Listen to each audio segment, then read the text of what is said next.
एक ब्रजवासी संत की सुनाई हुई कथा है। हमने कहीं पढ़ी नहीं है, पर गिरिराज जी की परिक्रमा कर रहे थे तो पूछ रही कि बहुत पुरानी बात है, हम समझते आज 30-35 साल पुरानी बात होगी। तो एक ब्रजवासी संत हमें मिले, उन संत ने कही के महाराज जी का स्मरण किया, बोले कछु कथा सुना, कुछ हम भी सुनाते चले गए। फिर उन्होंने भी एक कथा सुनाई। उन्होंने कही बाबा ये ब्रज को महात्म्य सामान्य नहीं है, ये बड़ी भारी महिमा ब्रज की, मैं एक कथा सुनाऊं। सुनाओ बाबा। तो उन्होंने कथा सुनाई, बड़ी विलक्षण कथा बाबा। उन्होंने कथा सुनाई कि जब जब द्वारकाधीश श्री कृष्ण इंद्रप्रस्थ पधारते दिल्ली, तो यहीं से इंद्रप्रस्थ से यमुना जी ब्रज की ओर गई हैं। तो ठाकुर जी थोड़ी देर यमुना जी के तट पे चलते और ब्रज की याद करके रोने लग जाते। तो अर्जुन ने एक बार कहा कि जय जय सरकार, छोटे छोटे गांव हैं ब्रज में, आपका बाल्यकाल वहां बीता, जंगल है और क्या है वहां, पहाड़ है, जंगल है, सो सब यही है, यमुना जी भी यहां है, अरावली पर्वतमाला भी वहां है, और ये जंगल तो है ही है सब, खांडवप्रस्थ जंगल। तो ऐसे और छोटे मोटे गांव भी है जंगल में। तो ऐसी कौन सी विशेषता ब्रजभूमि में है जिसमें ब्रजभूमि का स्मरण करके आप इतने व्याकुल हो जाते हो? प्रेमी तो आपके ब्रजवासी है ही हैं, और भी आपके प्रेमी हैं, वो कोई विशेष बात नहीं। आपके प्रेमी कौन नहीं है, सभी आपके प्रेमी हैं। ठाकुर जी ने कहा तुम हमारे सखा जरूर हो, पर तुम्हें ब्रज की महिमा का बोध नहीं, चलो तुमको बोध कराते हैं। तो भगवान अर्जुन को लेकर के श्वेत द्वीप वैकुंठ गए, श्वेत द्वीप। तो श्वेत द्वीप में उन्होंने क्या देखा, एक बहुत विशाल काय पर्वत, उस पर्वत के सर्वोच्च शिखर पर एक महात्मा कौपीन मात्र शरीर पर है, और वे अपने पादांगुष्ठ पर खड़े होकर के, दक्षिण पादांगुष्ठ पर खड़े होकर के, ऊर्ध्वबाहु होकर के तप कर रहे हैं।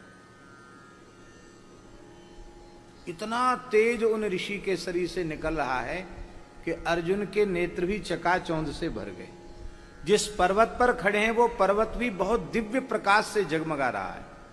उस पर्वत पर न कोई वृक्ष है, न कोई घास है, कुछ नहीं, एकदम ऐसे लगता है मानो करोड़ों अरबों खरबों सूर्यों का समूह ही पर्वत के रूप में हो, ऐसा। अर्जुन को बड़ा आश्चर्य हुआ, बोले महाराज ये पहाड़, ऐसा पहाड़ तो, इतना प्रकाशमान पर्वत तो मैंने आज तक देखा नहीं, और इसमें घास भी नहीं है, कुछ नहीं है, ऐसा विचित्र पर्वत, और इस पर इतने विशाल पर्वत पर एक महात्मा खड़े हैं, कब से खड़े हैं? भगवान बोले इनके पास ही चलते हैं, इनसे पूछते हैं। तो वहां गए तो उन महात्मा के स्वरूप का दर्शन करने में अर्जुन सक्षम नहीं हुए। तो भगवान ने नेत्रों का स्पर्श किया, बोले अब दिव्य दृष्टि देते, अब देखो। भगवान ने दृष्टि दी, तब उनको शांतिपूर्वक ऋषि का दर्शन कर किया उन्होंने। महाराज प्रणाम।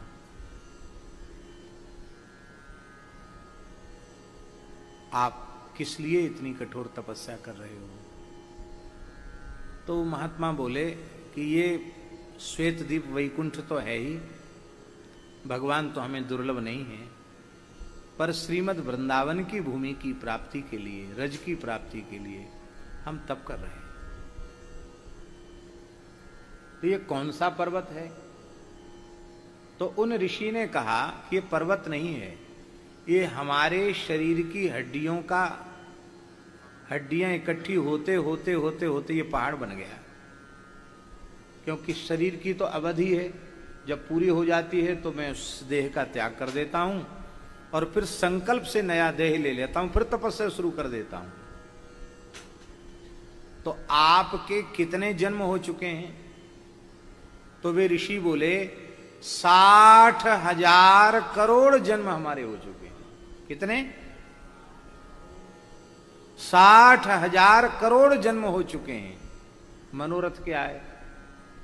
ब्रजरज प्राप्ति। श्री वृंदावन की रज मिले, वृंदावन का वास मिले, इसके लिए हम ये तप कर रहे हैं। अरे बोले वृंदावन के ठाकुर जी तो यहीं हमारे साथ ही है, आपका मनोरथ पूर्ण होने वाला है। ठाकुर जी ने त्रिभंग ललित मुरली मनोहर स्वरूप में ऋषि को दर्शन दिया, और ऋषि ने साष्टांग प्रणाम किया, बड़ी स्तुति की, बड़ी कृपा की, आपने वृंदावन बिहारी, आप कृपा करके पधारे।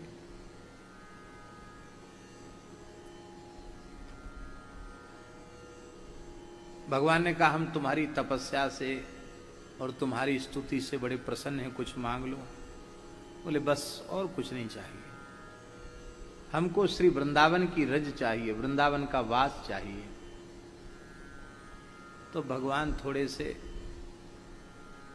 उदास से हो गए और बोले कि आपको हम अपना नित्य गोलोक तो प्रदान कर रहे हैं, पर श्री वृंदावन का वास तो, वृंदावनेश्वरी रसेश्वरी रासेश्वरी ब्रजेश्वरी श्री राधा रानी की कृपा